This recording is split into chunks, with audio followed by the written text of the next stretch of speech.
కౌసల్య అయితే ఇలా అంటూ ఉంటుంది.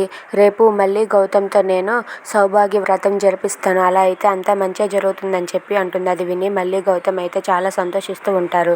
ఇక ముత్తైదువులందరూ వచ్చాక వాళ్ళతో ఇలా అంటూ ఉంటుంది.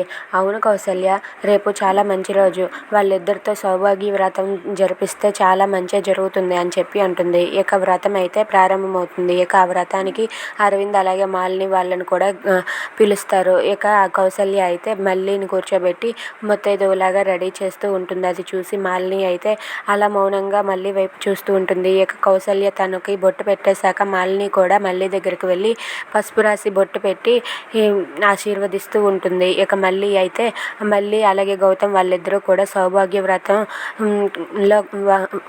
వ్రతంలో కూర్చొని దంపతులుగా పూజ చేస్తూ ఉంటారు. అది చూసి అరవింద్ అలాగే మాలిని అయితే అలా మౌనంగా ఉండిపోతారు. ఇక గౌతమ్ అలాగే మళ్ళీ వాళ్ళిద్దరూ కూడా అలా సంతోషిస్తూ ఉంటారు. If you like this video, please subscribe our channel.